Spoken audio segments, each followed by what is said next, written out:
Hi everyone, I'm CA Ronak Jain from wellsend.com. So this is part 2 of an NRI selling property in India.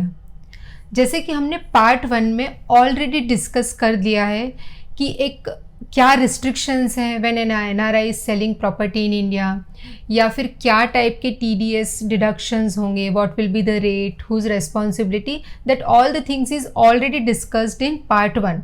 अगर आपने अभी तक part 1 नहीं देखा है एंड आप अगर एक NRI हैं और इंडिया में प्रॉपर्टी सेल करने का प्लान कर रहे हैं तो आई वुड रिकमेंड कि आप पार्ट 1 को पहले देख लीजिए. सो अब हम डिस्कस करते हैं पार्ट 2. पार्ट 2 में हम डिस्कस करेंगे कि जब एक NRI इंडिया में प्रॉपर्टी सेल कर रहे हैं तो उसके ऊपर होने वाले गेन्स जो हैं which is known as capital gains, उसके ऊपर होने वाला जो टैक्स है उसको कैसे सेव किया जा सकता है.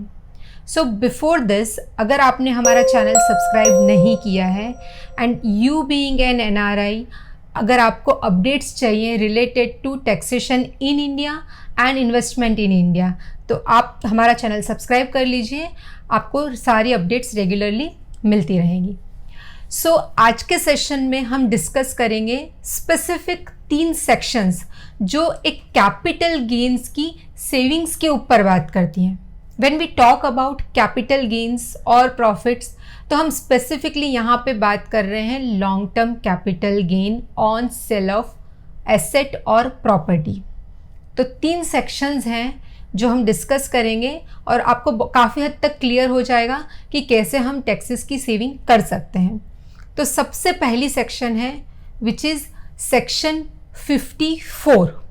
सो सेक्शन 54 में ऐसा है कि अगर आपने कोई रेजिडेंशियल यूनिट मतलब रेजिडेंशियल घर बेचा है और अगर आपको उसके ऊपर लॉन्ग टर्म कैपिटल गेन हुआ है तो उसके ऊपर आपको वैसे तो 20% का टैक्स पेएबल आ जाएगा, लेकिन अगर आपको वो सेव करना है, लाइक हमको टैक्स पे नहीं करना है, तो what you can do, you can by one new house property. आप दूसरा हाउस प्रॉपर्टी बाय कर लीजिए, आपको टैक्सेस में एग्जेम्पशन हो जाएगा. नाउ यहाँ पे एक इम्पॉर्टेंट चीज़ समझने जैसी ये है कि कितना अमाउंट हमको इन्वेस्ट करना होगा. तो जितना आपको कैपिटल गेन हुआ है उतना अमाउंट मिनिमम आपको इन्वेस्ट करना होगा. अगर आप उससे कम इन्वेस्ट करेंगे, कैपिटल गेन फॉर एग्जाम्पल आपका कैपिटल गेन इज़ 50 lakhs, तो definitely new property should be of 50 lakhs. अगर ये 50 lakhs से कम की है तो प्रोपोर्शनेटली आपको जो बैलेंसिंग फिगर है, फॉर एग्जांपल नई प्रॉपर्टी 40 लाख की है तो 10 lakhs जो बच गया उसके ऊपर आपको 20% की रेट से टैक्सेस पेएबल हैं. हाँ, यहाँ पर एक चीज़ ये भी है कि अगर आपका capital gain, this is very particularly mentioned in this section, कि अगर आपका कैपिटल गेन 2 करोड़ से कम है तो आप 2 रेजिडेंशियल यूनिट्स भी बाय कर सकते हैं, 2 रेजिडेंशियल प्रॉपर्टी भी बाय कर सकते हैं.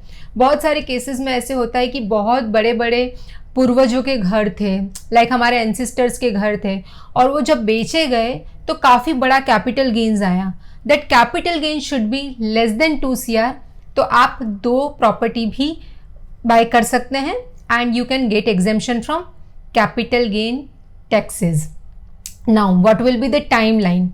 टाइमलाइन में क्लियर ये सब सेक्शंस के लिए एप्लीकेबल होगी कि आपको प्रॉपर्टी समझो आज बेचा है तो आप पहले का 1 साल के अंदर आप बाय कर सकते हो. इट मीन्स कि आपने पहले नया प्रॉपर्टी बाय कर लिया और आज आप पुराना प्रॉपर्टी बेच रहे हैं, इट्स एब्सोल्युटली ओके.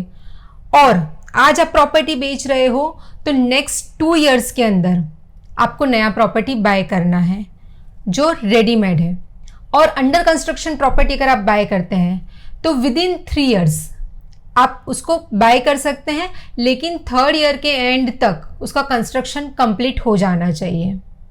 दूसरा कंडीशन है कि आपको जो भी आपने नई प्रॉपर्टी एक्वायर की है वो 3 साल के पहले बेचनी नहीं है.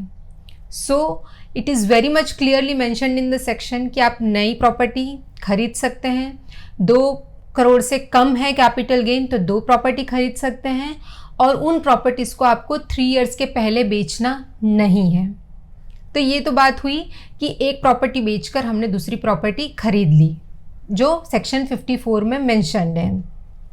अब हमने सोचा कि हम तो एनआरआई हैं, हम इंडिया में नया घर लेके क्या करेंगे, तो आपके पास में एक दूसरा ऑप्शन है which is defined in section 54 EC। 54 EC कहता है कि अगर आपने घर बेचा है, ठीक है, तो आपको अगर टैक्सेशन में सेविंग चाहिए तो आप क्या कर सकते हैं, up to 50 lakhs of capital gain. Again यहाँ पे कैपिटल गेन ही आपको इन्वेस्ट करना है इन NHAI, REC और सम PFC बॉन्ड्स। लेकिन यहाँ पे अपर कैप दे दिया गया है कि आप 50 लाख से ज़्यादा का इन्वेस्टमेंट नहीं कर सकते। समझो यहाँ पे ऐसा हुआ कि आपका कैपिटल गेन इज 60 लैक्स, तो आप अप टू 50 लैक्स तक इन्वेस्ट कर सकते हैं। रिमेनिंग 10 लैक्स के ऊपर यू हैव टू पे टैक्सेस। इंपॉर्टेंट चीज़ कि हमने NHAI REC बॉन्ड्स में इन्वेस्टमेंट किया, what will be the returns on NHAI REC PFC bonds. So somewhere around 5.5 के बीच का रेंज है। अभी जो 5.1 पे चल रहा है, 5.1% पर एनम की रेट से आपको उनके ऊपर इंटरेस्ट मिलेगा। That interest is taxable in India.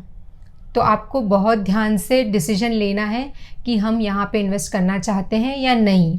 Lock in period of this bonds is of 5 years। Earlier ये 3 साल का था, but now it is 5 years। तो आपको बिफोर 5 years आप इसे विड्रॉ नहीं कर सकते हैं या इसको मनी में कन्वर्ट नहीं कर सकते हैं। अगर आप ये सब चीज़ें करेंगे तो अगेन जो टैक्स बेनिफिट मिला है that will be withdrawn and आपको अगेन टैक्स पे करने पड़ेंगे।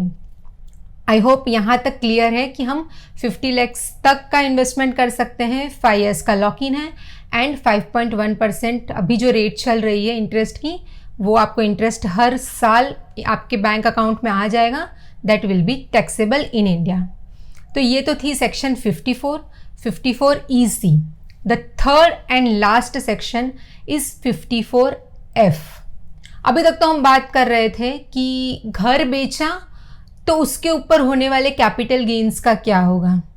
Now we are talking any other asset apart from house property, be it shares in India, be it mutual fund in India, be it gold in India और any kind of asset जहाँ पे आपको long term capital gain arise हुआ है।